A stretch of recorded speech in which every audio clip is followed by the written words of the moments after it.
সারাটা দিন বসে রইলাম যে এসে করিয়ে দেবে, একটা ইম্পর্টেন্ট জিনিস, হ্যাঁ কোনো মানে হয়? বেকার একদম। এই দেখো আমাদের বাড়ির সামনে এরকম ভাবে বাইক দাঁড়ানো থাকে, এটা সরিয়ে রোজ আমাকে গাড়ি বার করতে হয়, ঢোকাতে হয়। এই দিনের শেষে এখন টুনটুনি পাখি বাড়ি ফিরছেন। একদম গরমকালের ফলের বাজার আজকে, আম জাম লিচু।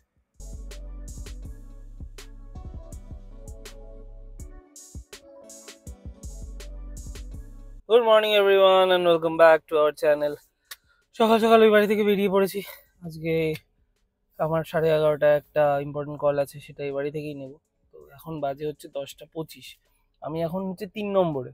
আর এই বাইরে দেখতে পাচ্ছ কিনা জানি না, এই দেখো এই জায়গাটা পুরো জ্যাম। এটা ঠিক 3 নম্বরের আগে, 3 নম্বরটা ক্রস করে ওই যেখানে গাছগুলো বসিয়ে রাখে, গাছগুলো বিক্রি হয় টবগুলো, ওই জায়গাটার এরিয়াটায় আমার সামনে এখানে হচ্ছে এয়ারপোর্ট সিটি হোটেল। আর আমি আপাতত রয়েছি সার্ভিস লেনটায়। তবে এই সার্ভিস লেনটা আমি অনেকটা আগে থেকে ঢুকেছি। এই জ্যামটা বেশ লম্বা, ওই নর্দার্ন বলে একটা হোটেল হয়েছে, সেটা ছাড়িয়ে এই জ্যামটা ওখানেই একটা দেখলাম এবং সার্ভিস লেনের এন্ট্রি করে দিয়েছে। এবং সার্ভিস লেনটা আমি জানতাম না এত দূর লম্বা টেনে দিয়েছে। আমি অনেকটাই জ্যাম ছাড়া এলাম, এসে একদম মুখটায় জ্যামে আটকেছি। এই বাসগুলো মানে এই লেনটা অনেক দূর থেকে জ্যামে আর কি। আসলে যখন সার্ভিস লাইনে ঢুকেছি তখন আমি তো একা গাড়ি চালিয়ে যাচ্ছি, সুপর্ণা তো ডাইরেক্ট অফিস যাবে ওখান থেকে, আমি আর ভিডিও করতে পারিনি, এত জ্যাম ছিল।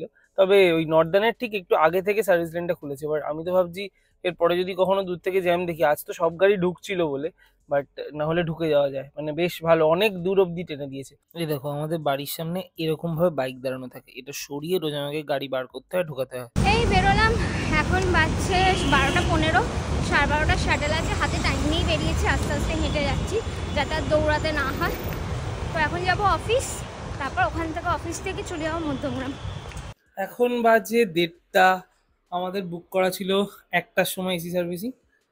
এই এসিটায় সমস্যা হচ্ছে ঘরের, রিমোটটাও একটু প্রবলেম করছে। বাট দেখি উনি আসুক, তারপরে জিজ্ঞাসা করবো রিমোটটা উনি সলভ করতে পারেন কিনা, নাহলে কেরিয়ারেই ডকেট করতে হবে। আর আমি 2-3টে চাদর পেতে রেডি করে রেখেছি, কারণ ওই জেট স্প্রে মারে জল যেটা বেরোয় সেটা তো এই বারান্দার যে এক্সটেনশন আছে জানলার, এটা দিয়ে বেরিয়ে যায়, কিন্তু তাও ভিজে টিজে গেলে ওই জন্য ফর সেফটি আমি পুরো একদম কভার করে রেখেছি। এই লাঞ্চ টাঞ্চ হয়ে গেছে, এখন একটু যাচ্ছি আমার পুরনো অফিস পাড়াতে। সেখানে অমৃতা আছে আমার বন্ধু, তো ওর সাথে দেখা করবো একটু। এই জায়গাটা আমরা লাঞ্চের পর হাঁটাহাঁটি করতাম, কি সুন্দর লাগতো। মানে আমি বসতাম B1-এ, ও বসতো G2-তে। তো আমরা এখানটায় লাঞ্চে দেখা করতাম, করে এই জায়গাটা হাঁটতাম। এখন এই বিল্ডিংগুলো নতুন নতুন হয়ে গেছে, এই C1 C2 এগুলো সব নতুন নতুন হয়েছে, কিন্তু আগে আমরা B1 আর G2-তেই বসতাম। এদিকে ইয়েলো স্ট্র, এখানে আমরা কত কেক কাটিং করতাম। অন্যান্য কোম্পানির কোনো বন্ধু টন্ধু থাকলে তাদের বার্থডেতে কেক এনে আমরা এই জায়গাটায় কেক কাট করতাম। একটু কোল্ড ড্রিঙ্কস নিয়েছি, নিয়ে ওকে ছেড়ে দিলাম কারণ ওর ক্যাব আছে। আমি তাই আবার একটু এদিকটা এলাম পুরনো জায়গা দেখতে, কার না ভাল লাগে, কত স্মৃতি। আগে যখন ট্যাবও ইউনিটে গেছিলো তখন আমরা এখানটা বসে আড্ডা মারতাম। এই গাড়ির পার্কিংয়ে গাড়ি রাখতো, তারপরে এখানে দেখা করতাম, করে ও অন্য বিল্ডিং চলে যেত, আমি অন্য বিল্ডিংয়ে। এতক্ষণ ওয়েট করলাম, এখন বাজে প্রায় 4:45। দুবার আজকে আমার রিশিডিউল হয়েছে। একবার ওই 1টার সময় রিশিডিউল হয়েছে, হয়ে ওটা 4:30টায় হলো অটোমেটিক, বোধহয় ক্যান্সেল করে দিয়েছে যে করবে সার্ভিসটা। তারপর এখনও রিশিডিউল হয়ে 7:30টায় হয়ে গেল। 7:30টার সময় কি এসি সার্ভিস করা পসিবল? তার মধ্যে কল রয়েছে বাড়িতে, ওই সন্ধ্যেবেলা কাজ করানোরও আমার একদম ইচ্ছা নেই। তাই জন্য আমি নিজেই আবার ওটা রিশিডিউল করলাম কালকে দুপুর 2টোর সময়, তার আগে কোনো স্লট নেই। কাল দুপুর 2টোর সময় দেখি। সারাটা দিন বসে রইলাম যে এসে করিয়ে দেবে, একটা ইম্পর্টেন্ট জিনিস, হ্যাঁ কোনো মানে হয়? বেকার একদম। এই দিনের শেষে এখন টুনটুনি পাখি বাড়ি ফিরছেন। অফিস থেকে জাস্ট ফিরলাম, এখন ট্যাবের থেকে চাবি খুলছি। বেরোচ্ছি একটু ফল কিনতে। এই রোববার সোমবার আর ফল টল কেনা হয়নি, কারণ ফলের যা দাম ছিল জামাষষ্ঠীর জন্য, শ্বশুর মশাই না হলে এই ফলে হাত দেওয়ার জাস্ট মানেই দাঁড়াচ্ছিল না। আর তাই আজকে বেরোচ্ছি, এখন বিকেলবেলা একটু হালকা আছে, সুবর্ণও এসে গেল অফিস থেকে, আমি যাই টুক করে ফলটা একটু নিয়ে আসি। ফলের দামটা তো ডেফিনেটলি একটু পড়েছে। এই লাল টকটকে লিচুগুলো এখন চাইছে 150 টাকা, আমি 150 টাকাই নিলাম। কিন্তু কালকে দিদি লিচু এনেছিল, কালকে না পরশু দিন, তখন ছিল 200 টাকা। আর দিদি শিয়ালদা বাজার থেকে এনেছে, ওখানে যথেষ্ট দাম কম থাকে। আর আমি নিলাম হচ্ছে আমাদের এখানে হাট বসে বৃহস্পতিবার, তো জেনারেলি মানে কম্পারেটিভলি একই রকম দাম থাকে। সেই অ্যাসপেক্টেই বলছি, মনে হচ্ছে জামাই ষষ্ঠী যাওয়াতে ফলের দামটা একটু পড়েছে, আমের দামটাও দেখলাম একটু কম। যাক বাবা, মানে মধ্যবিত্ত একটু খেয়ে বাঁচতে পারবে, যে এই হারে জায়গায় দামটা গেছিল, খাবে কি মানুষ। নিলাম আম, লিচু আর একটু কালো জামও নিয়েছি, ভিতরে আটকে আছে। আমি খুব একটা কালো জাম ফ্যান নই, বাট সুপর্ণা খেতে খুব ভালোবাসে। একদম গরমকালের ফলের বাজার আজকে, আম, জাম, লিচু। Good evening, good evening, good evening. গরম লাগছে, ফ্যানটা চালাই। আহ,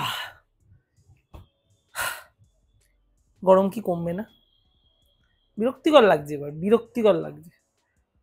উফ, এই ঘরটা জাস্ট বসাই যায় না সন্ধ্যেবেলা ছাড়া। এখন প্রায় 9টা বাজে, এখন এসে এই ঘরে বসতে পারছি। এর আগে এই ঘরটায় জাস্ট ফুরুক করে ওই ঘরে যাই, ফুরুক করে ওই ঘরে যাই, ওয়েটই করা যায় না এই ঘরটায়, এত গরম লাগে। আর সন্ধ্যেবেলা কিছু খাওয়া দাওয়া সেরকম হয়নি আমারও। ঘুম পাচ্ছে, আমারও কল টল ছিল, এই শেষ হলো, 9টা বাজে। আর ভাল লাগে না আজকে কাজ করতে, আর যেহেতু গুটিয়েই ফেলবো এখন।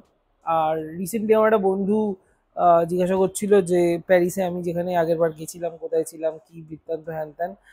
তাই থেকে আমার মাথায় এলো যে ইটালি ট্রাভেলের তো এই ভিডিওগুলো আমি করেছিলাম, যে কিভাবে যাবে, কিভাবে প্ল্যান করবে, কি সুবিধা। বাট প্যারিসটা একদম করাই হয়নি। তাই আজকে আবার একটু সবকিছু সর্ট আউট করে নিচ্ছি, যে কি কি ইনফরমেশন আমার শেয়ার করা উচিত। তো ভাবছি এই উইকেন্ডে যদি পারি এইটা নিয়ে একটা ভিডিও বানাবো, তো তারই প্রিপারেশনটা আজকে শুরু করবো।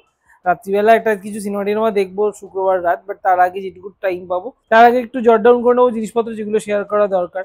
আসলে এইসব জিনিসপত্র বানাতে গেলে না বেশ অনেকটা টাইম লাগে, এবং যখন ভিডিওটা বানানো হয় তখনও না অনেকটা বড় হয়ে যায়।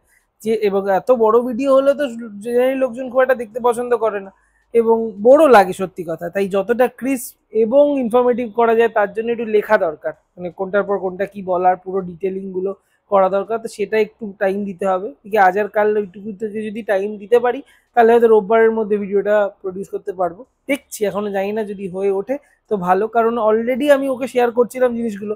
তারপর ভাবলাম যখন রিক্যাপিচুয়েট করছি ওটাকে ডকুমেন্টই করে দিই, পরে অন্য কেউ চাইলে লিঙ্কটাও দিতে পারবো। দেখা যাক ওটা শেষ হয় কিনা। এই এখন বাজে 2:20, এই ঘড়িতে অ্যাকচুয়ালি বাজে 2:05। আর আমি ঘরের লাইট অফ করতে এসেছি।